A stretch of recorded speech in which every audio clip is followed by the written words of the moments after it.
Eh, la reacción de hipersensibilidad tipo 2, también conocido como citotóxico o citolítico, en primer lugar requiere la presencia de inmunoglobulina G. ¿Ya? Y va a estar dirigido entonces contra alguna célula blanco, ¿no? Por la presencia en esta célula o tejido de alguna proteína que no es reconocida como propia. ¿Ya? Entonces ahí es donde se requiere la presencia de una inmunoglobulina G para que se proceda a la neutralización, destrucción de esta proteína, ¿no? O puede ser también directamente con el complemento, que es el primero en reconocerlo, ¿no? Una fracción del complemento identifica, se fija la proteína extraña y sobre esa base reconoce la inmunoglobulina reconoce al antígeno o a la proteína extraña, ¿no? Bueno, el mecanismo patogénico, entonces, hay una citotoxicidad mediada por complemento, citotoxicidad mediada por anticuerpos, ¿no? Hay un tercer mecanismo, disfunción celular mediada por anticuerpos, ¿no? Bueno, en este caso vamos a explicarlo con más detalle. Los ejemplos clásicos típicos es la miastenia gravis y la enfermedad de Graves, ¿no? En la cual eh, los anticuerpos actúan sobre determinados receptores celulares que van a ocasionar el bloqueo de la actividad de esta célula, ¿no? Por eh, la neutralización de su actividad a nivel de receptores. El otro mecanismo es lisis o inactivación de la célula blanco por células natural killer.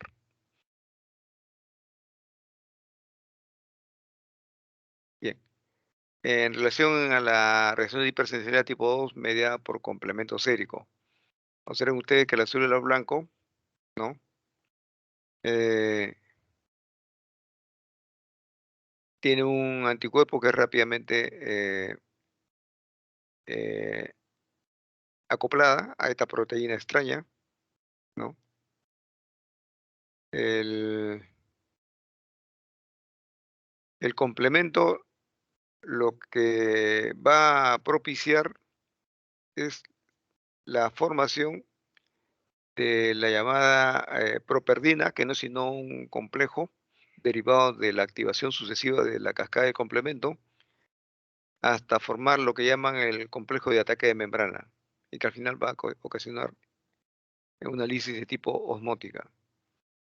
El otro mecanismo puede ser la formación de unas estructuras del complemento que permiten el reconocimiento de los macrófagos, ¿no?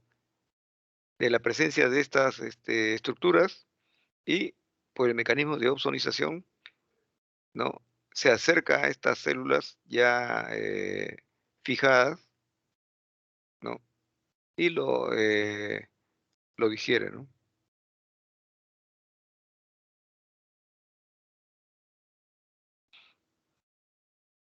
El otro mecanismo, disfunción celular mediada por anticuerpos. Bueno, en este caso hay un terminal, esto es en la placa motora neuromuscular, ¿no? Imagínense que hay un receptor, acetilcolina, ¿no? En la cual el- la acetilcolina secretada por los filetes nerviosos, ¿no? Debe eh, enlazarse con los receptores de la acetilcolina. Pero si se encuentran copados por anticuerpos, entonces no va a poder cumplir su función, ¿no? Entonces es un ejemplo de disfunción celular mediada por anticuerpos.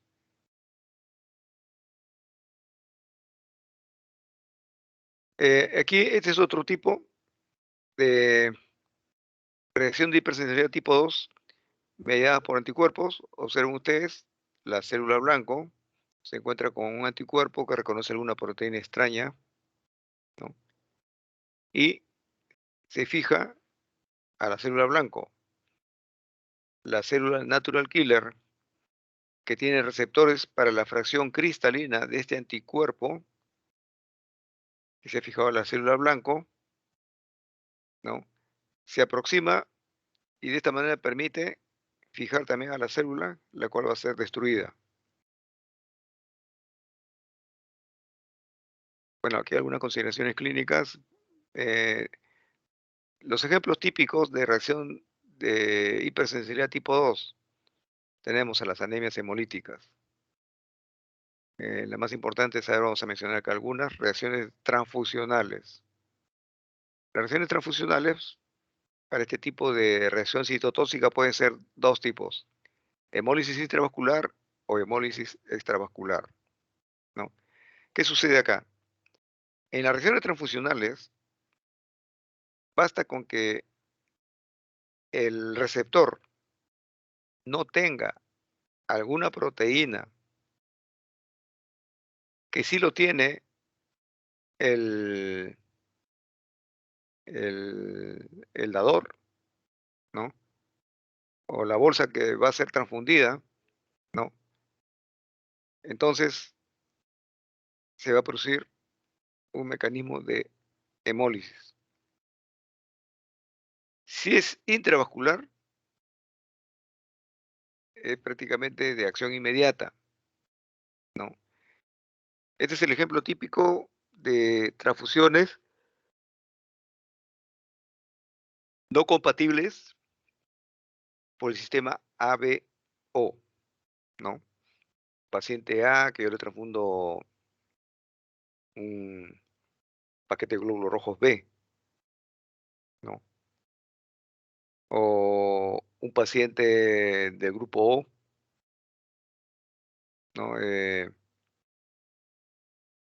Le transfundo sangre de un paciente de tipo B, ahí va a haber hemólisis intravascular, ¿ya? No solamente el sistema ABO, por si acaso, produce este mecanismo, de hemólisis intravascular. También hay otros sistemas, ya el doctor Subieta le va a mencionar cuáles son esos otros sistemas, pero le voy adelantando, ¿no? Hay el sistema KEL, el DAFI, el KIT, que también están relacionados con hemólisis intravascular. En otras palabras, el paciente en esos momentos presenta un anticuerpo dirigido contra el sistema DAFI, KEL, KIT, ¿no? Y la destrucción es inmediata, ¿no? Se libera hemoglobina libre, que puede tener un efecto peroxidante sobre las superficies endoteliales, pero la más peligrosa de todas es que comienza a depositarse en los endotelios, ¿no? Y que puede producir una insuficiencia renal, conocida como taponamiento renal, ¿no? ¿Por qué? Porque comienza a cristalizarse y a nivel de glomérulo ya no circula o circula muy lentamente la sangre, ¿no? Y hay una insuficiencia renal entonces, en este caso, ¿no? La hemólisis extravascular ya no ocurre dentro del vaso, perdón, dentro del vaso sanguíneo, me refiero al vaso sanguíneo, sino dentro del vaso o en el hígado también puede producirse en menor proporción. Lo que sucede es lo siguiente: estas células, eh, ejemplo típico es el del factor RH, no producen hemólisis intravascular, pero cuando se presenta en el vaso, ya se encuentran estas células fijadas por determinados anticuerpos dirigidos contra el factor RH. ¿Y que se encuentra? Entonces, ¿qué se encuentran ellos en el vaso? Se encuentran con los macrófagos, ¿ya? Y acuérdense que ahí hay una especie de estructuras cribadas, ¿no? Que no permiten un rápido paso de los elementos celulares. Ustedes saben que el glóbulo rojo tiene una forma bicóncava que le permite, en un orificio de 3 micras, ellos poder contorsionarse y pasar esa valla, ¿no? Pero ¿qué sucede cuando están ya eh,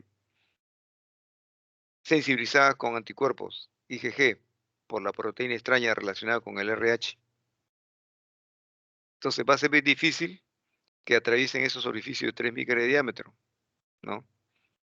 Ahí donde esa incapacidad de cruzar rápidamente estos cribas, ¿no?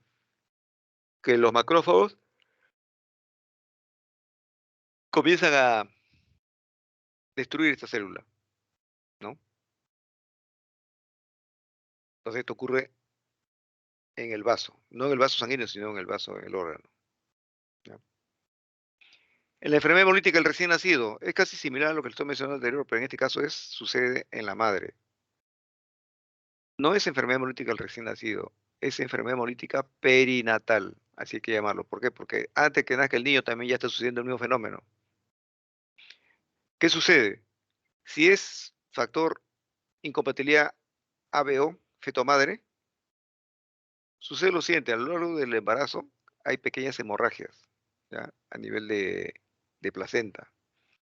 Conforme van pasando los meses, las hemorragias van incrementándose.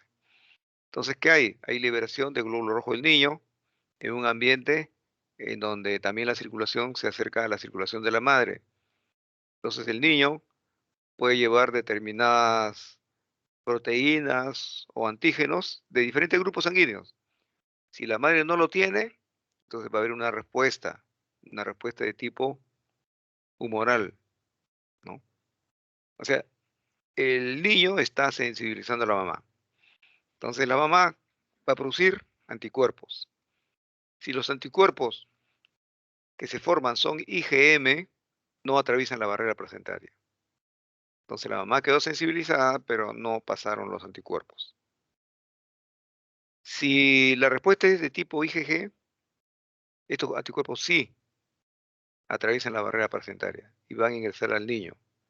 Entonces, la deducción a donde quiero conducirlos: si el niño produjo un anticuerpo IgG que sensibilizó a la mamá, ¿no? La mamá va a producir ese anticuerpo. A la mamá no le va a pasar nada, ¿ya? Por sencilla razón que la mamá no tiene ese antígeno que produjo la respuesta inmune. A quien le va a pasar es al niño. ¿Cuándo? Cuando los anticuerpos atraviesen la barrera placentaria, ¿ya? Entonces, desde el momento en que hay glóbulos rojos del niño que están presentando a la madre, desde ese momento se está sensibilizando a la mamá. No necesariamente cuando recién nace el niño, no. Esto sucede mucho antes, por eso se llama enfermedad hemolítica perinatal. Una observación que quisiera hacerle al respecto: en el recién nacido va a haber hemólisis, pero en el feto existe hemólisis, pero es menos peligrosa. ¿Por qué? La respuesta es rápida. La placenta es una buena depuradora de bilirrubina. Si el niño tiene, el feto, perdón, tiene bilirrubinas circulando en su sangre, la placenta la va a depurar, no va a pasar nada, ¿ya? Pero de todas maneras eso se requiere un manejo inmediato también, una vez descubierto. Si el niño llega a nacer, ya se corta el cordón umbilical. ¿Quién es el depurador de la hiperbilirubinemia? ¿Mm? Tenemos dos vías. Uno, a través del riñón. Dos, a través de secreción biliar. Pero como ambos mecanismos no están bien desarrollados todavía, comienza a acumularse la bilirrubina, sobre todo la bilirrubina indirecta, y va a ocasionar la enfermedad llamada Kernicterus, ¿ya? Entonces, repito, son ejemplos clínicos de reacciones citotóxicas tipo 2. También hay una anemia hemolítica de tipo inmune, ¿ya? Es algo muy raro, sin embargo existe, ¿no? En este caso, también el mecanismo es el mismo. Por alguna razón se está formando anticuerpos o autoanticuerpos, ¿no? En la cual el paciente comienza a destruir sus propios glóbulos rojos, ¿no? Bueno, aquí está la enfermedad hemolítica perinatal. Observen el primer embarazo en el factor RH ha sensibilizado a la mamá, ¿ya? Entonces están ahí los anticuerpos, ¿no? IgG circulando en la madre, pero como la mamá es RH negativo no pasa nada, ¿no? Significa que no tiene la proteína. Pero en el siguiente embarazo el niño es RH positivo otra vez y los anticuerpos IgG atraviesan la barrera placentaria y comienzan a atacar a los glóbulos rojos del feto. Comienza a producir hemólisis. ¿De qué tipo? Extravascular. No produce dentro del vaso sanguíneo, sino a nivel del vaso o del hígado. Bien. No solamente hay reacciones citotóxicas relacionadas con hemólisis, también hay lisis de leucocitos y plaquetas. Entonces va a haber granulocitopenia, púrpura trombocitopénica idiopática, lupus eritematoso sistémico, nefritis nefrotóxica, síndrome de Gut-Pasteur, enfermedades de la piel, pemphigo vulgaris, pemphigoide. Bueno, en este caso, medidas terapéuticas hay que suprimir la respuesta inmunológica. ¿Cómo? Empleando corticosteroides. O, dependiendo del caso clínico, citostáticos también. Remoción de anticuerpos agravantes. Esto sobre todo cuando se trata de eh, niños en las cuales pueden ser viables con la condición de que tengamos que reducir estos anticuerpos, ¿no? Contención de la droga efectiva, nefrectomía y plasmaféresis son algunos procedimientos más importantes en cuanto a la terapéutica.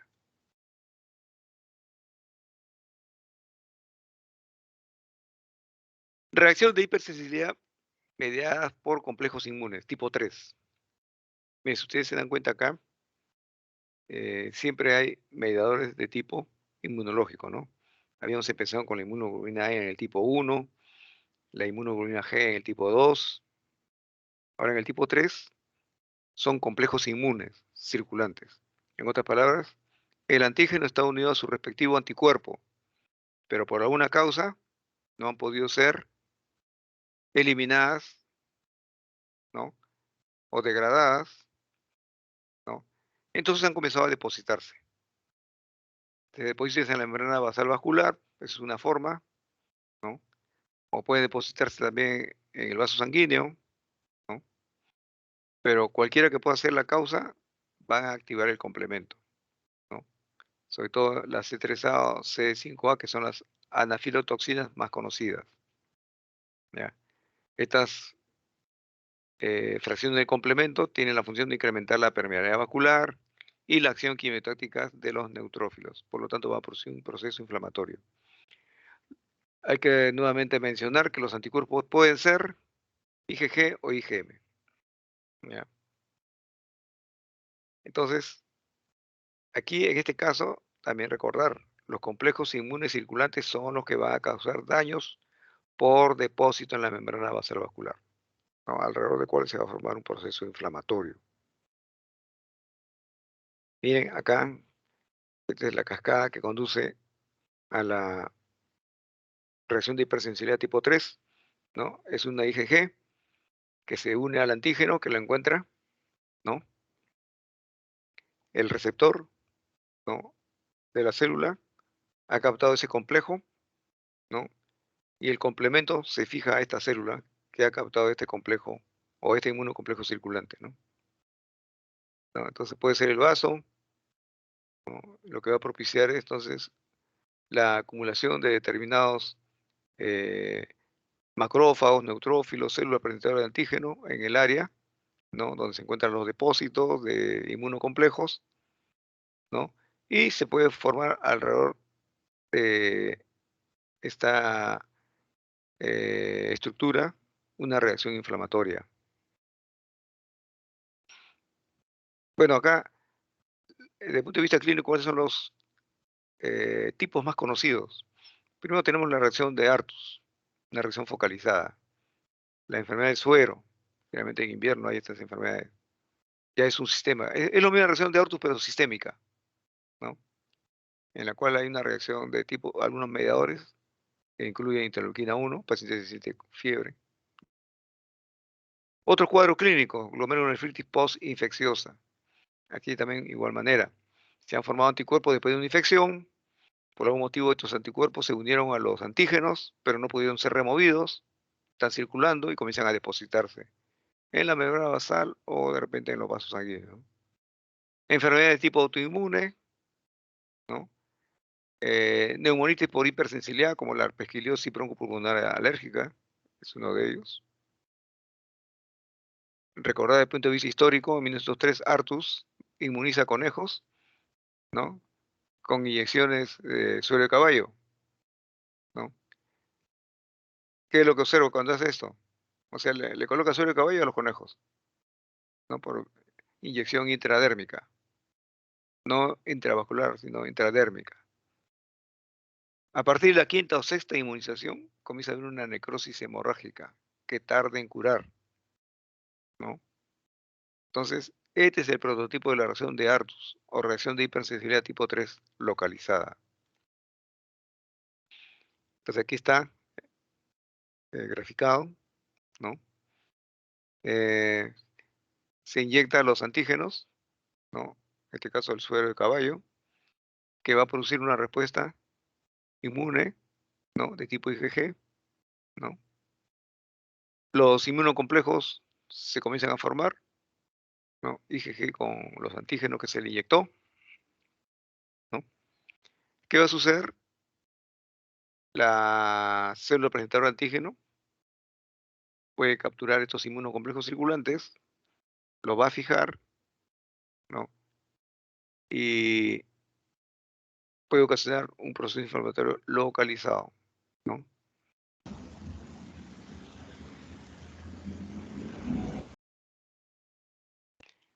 Observen ustedes acá, esta es una reacción de Artus, un corte, o sea, la hipercelularidad que se ha formado alrededor de estas estructuras de los vasos sanguíneos. Bien,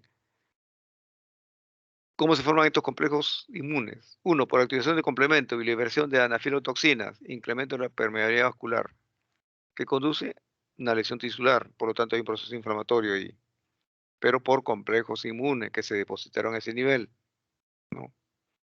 El otro mecanismo es acumulación de polímorfos nucleares, liberación de enzimas lisosomales, y al final también termina en una lesión tisular. Bien, ¿cuáles son las manifestaciones sistémicas provocadas por complejos inmunes? De tipo sistémico, la enfermedad prototipo es la enfermedad de suero, ¿ya? En otras palabras, acá esta calificación, esta categorización de la enfermedad de suero fue resultado de las observaciones realizadas por Pirker y Chick en pacientes con difteria y tétanos, a los cuales se les trataba con suero de caballo. Bueno, antes la medicina estaba así, ¿no? Una manera de estimular el mecanismo inmune era colocarle suero de caballo, ¿no? Sobre todo para enfermedades como difteria y tétanos. Pero de pasada aparecieron estos trastornos secundarios, como conocido como la enfermedad de suero, ¿no? En la primera fase observen cómo el inmunocomplejo circulante se ha formado y comienza a depositarse, ¿no? En la membrana basal.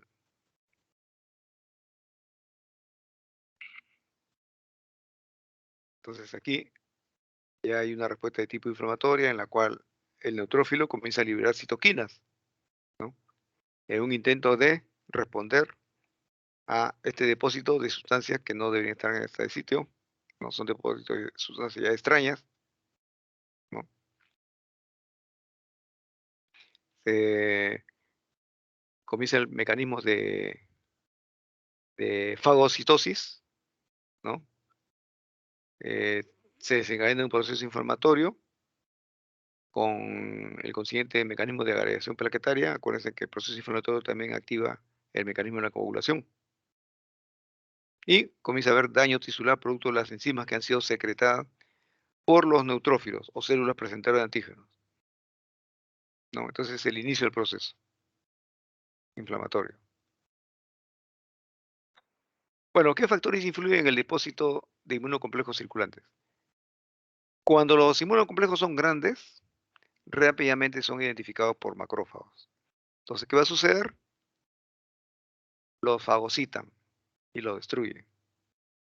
Si son pequeños, pueden ser eliminados a través de la orina y no pasa nada. desaparecieron los inmunocomplejos. Pero los medianos es el problema. Inmunocomplejos de mediano tamaño no pueden ser identificados por los macrófagos, precisamente por su tamaño, ¿no? Pero tampoco pueden ser eliminados por riñón. ¿Por qué? Porque su tamaño tampoco les permite atravesar el mecanismo de filtración, ¿no? Entonces el tamaño influye. La integridad del sistema fagocítico mononuclear también es importante, ¿ya? Si el mecanismo fagocítico mononuclear está venido a menos, obviamente que la depuración de la circulación de la sangre de estos inmunocomplejos circulantes va a ser difícil, ¿no? Y por otra parte, considerar también el depósito de inmunocomplejos en dónde, en órganos que tienen buena circulación, riñones, articulaciones, piel, corazón y vasos pequeños sobre todo, ¿no? Entonces ahí es donde pueden depositarse y ahí es donde comienzan a formarse estos inmunocomplejos circulantes.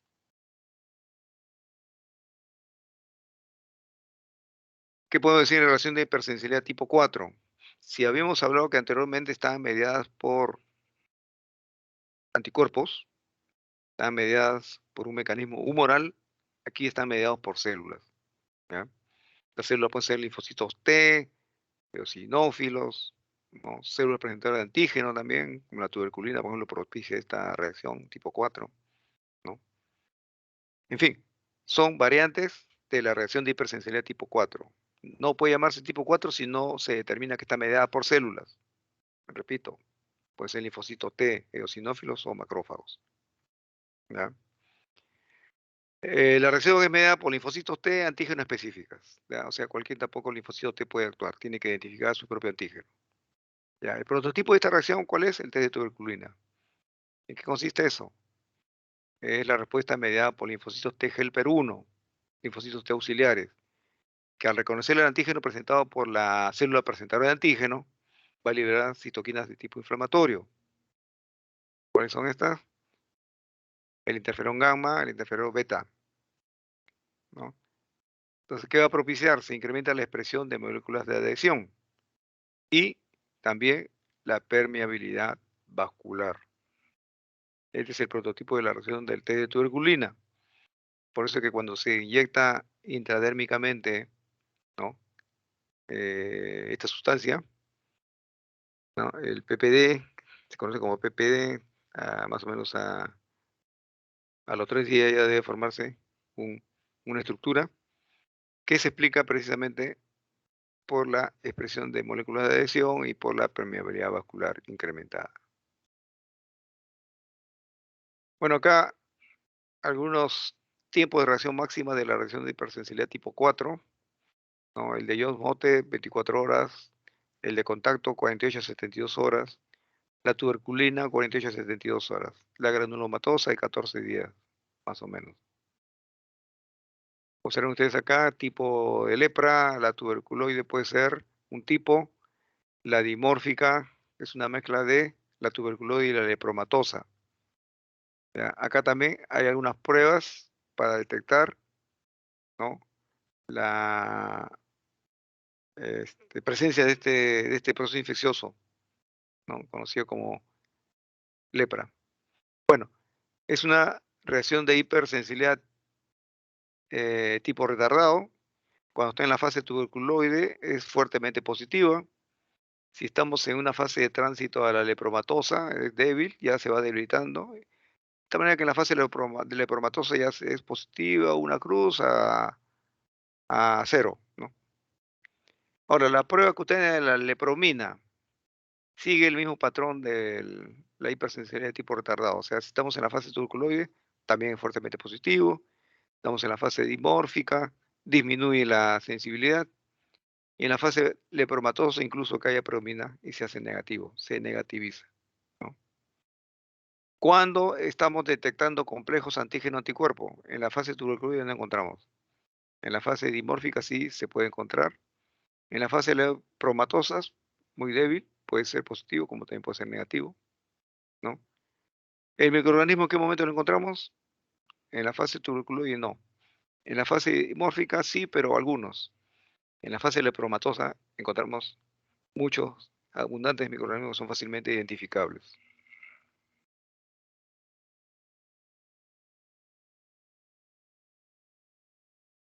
Bueno, acá, nuevamente para mencionar los tipos de reacción de hipersensibilidad tipo 4, ¿no? Si la célula mediadora es el macrófago, observen ustedes, tenemos el linfocito T helper 1, ¿no? Es la célula que va a eh, estimular, ¿no? Va a ser estimulada. En este caso, eh, hay eh, presencia de interferón gamma, ¿no? Que va a determinar la activación del T helper 1, ¿no? Se van a liberar algunas quimoquinas, citoquinas o citotoxinas, ¿no? Que van a propiciar entonces esta reacción de tipo 4, que quiero que ponga mucho eh, atención en lo que le voy a decir. En este caso, las patologías clínicas más importantes son la dermatitis de contacto y la reacción de tuberculina. Obsérvese dermatitis de contacto, que hay que diferenciarla de la reacción de hipersensibilidad tipo 1 mediada por IgG, donde también hay una dermatitis de contacto. ¿La diferencia cuál es? En uno es humoral la respuesta. En este caso, la respuesta aquí en el tipo 4 es una respuesta celular, ¿no? Bien, ahora, también puede haber eh, una reacción de hipersensibilidad tipo 4 en algunos trastornos, ¿no? Alérgicos, ¿no? En la cual está mediado por eosinófilos, ¿no? También el antígeno puede encontrarse circulando en sangre, pero en este caso la célula T helper 2 es la mediadora celular en este caso que va a activar a los eosinófilos, ¿no? Los casos característicos es el asma crónica, ¿no? La rinitis alérgica crónica, no aguda, sino crónica, por eso también se le llama retardada. Respuesta de hipersensibilidad retardada, a diferencia de la rápida, de la reacción de hipersensibilidad tipo 1, ¿no? Bien. Eh, por último tenemos la llamada reacción de hipersensibilidad tipo 4, caracterizada por citotoxicidad. En este caso, la célula mediadora es el linfocito citotóxico, ¿no? Que va asociado al antígeno. En este caso, una vez que la célula citotóxica ha identificado a la célula que va a ser destruida, ¿no? Entonces, el único que le queda es aproximarse, ¿no? Para eso eh, va a necesitar de eh, un antígeno previo que identifique a esta célula blanco, ¿no? El caso típico característico es la dermatitis de contacto. Y aquí están las etapas de la reacción de hipersensibilidad tipo 4. Observen, vamos a poner el antígeno es inyectado subcutáneamente, ¿no? Y procesado por los antígenos, por las células presentar antígeno local, ¿no?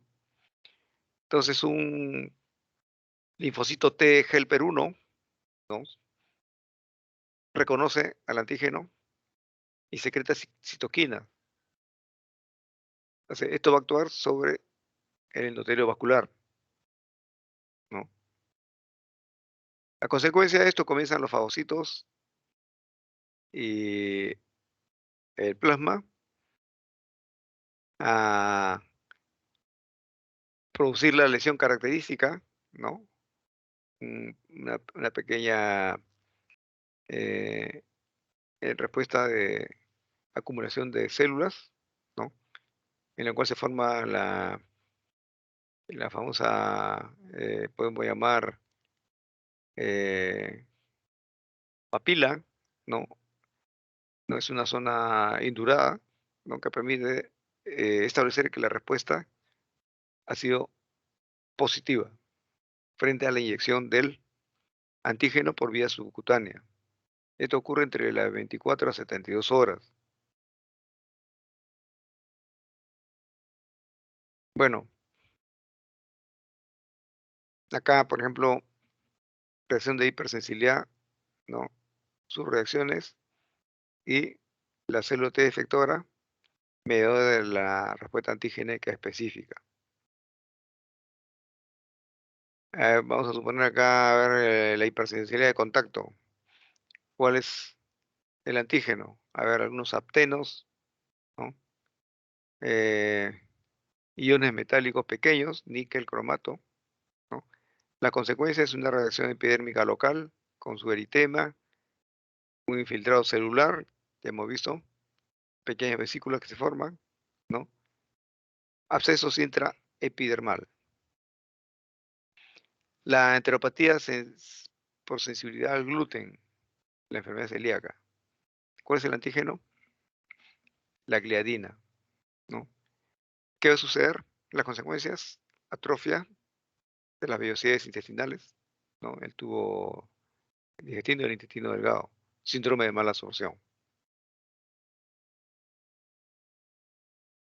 Bueno, acá está la dermatitis de contacto, observen aquí, dermatitis de contacto en la región de hipersensibilidad tipo 4, ¿no?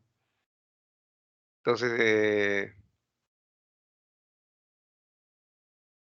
bueno, el agente de contacto sensibilizador, bueno, penetra la piel, te enlazas a unas proteínas del paciente, ¿no?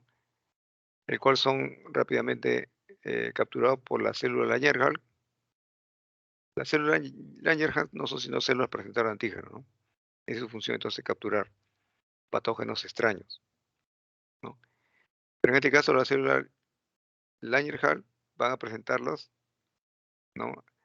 A linfocito TH1, ¿no? El cual va a secretar interferón gamma y otras citoquinas, ¿no? Luego, ¿qué va a suceder? Van a activar a los queratinocitos que también secretan citoquinas, como la interleuquina 1, factor necrosis tumoral alfa, quimioquinas, ¿no? Y producto de esta actividad, ¿no? Se secretan mediadores proinflamatorios y se genera el proceso inflamatorio conocido como dermatitis de contacto. Bueno, aquí está el típico desarrollo de esta dermatitis de contacto. Igual, imagínense acá una dermatitis de contacto con celularidad incrementada.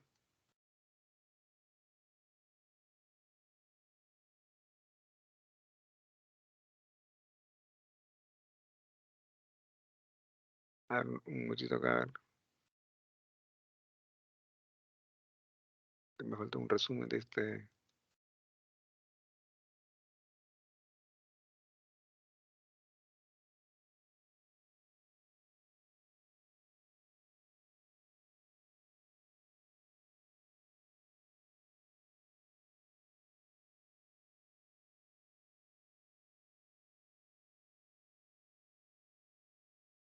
Acuérdense de este cuadrito. Este práctica el resumen de la clase, ¿no? Tipo 1, mediador IgE, tipo 2, IgG, tipo 3, IgG, pero bajo la forma de complejo circulante, inmunocomplejo circulante.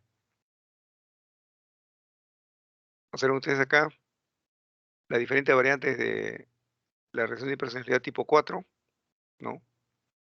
En la cual las células que median esta actividad, observen ustedes macrófagos, eosinófilos, linfocitos T, neutrófilos, ¿no?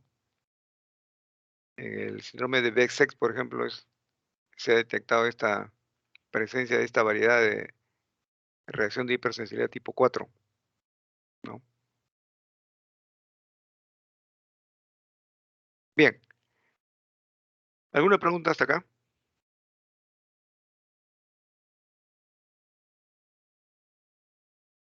Es importante que dominen este tema que les he mencionado porque en un conversatorio hay uno de los conversatorios está relacionado con una vasculopatía, ¿no? Cuando ustedes hagan el seminario de vasculopatía también fijen ese concepto y únanlo a esta reacción de hipersensibilidad. Cuando desarrollen el tema del conversatorio en la cual hay una vasculopatía, ¿no? Van a ver la importancia para el fenómeno de diagnóstico diferencial, ¿ya? No les pido diagnóstico, pues sí, ya empiecen a asociar temas relacionados con las probabilidades diagnósticas. Esto obviamente todavía estamos hablando al final del curso, cuando ya estemos hablando de los conversatorios. Pero para esa fecha no olviden estos temas que les estoy mencionando, más la clasificación de vasculopatías. Bien, si no hay preguntas, entonces hasta acá nomás quedamos.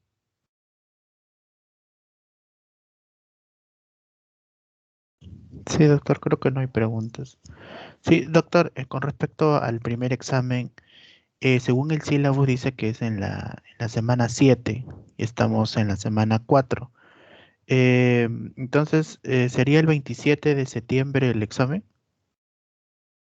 Claro, porque la siguiente semana hoy ya estamos 6, ¿no es cierto? Ajá, Entonces estamos en la falta, semana, ahorita estamos en la semana 4.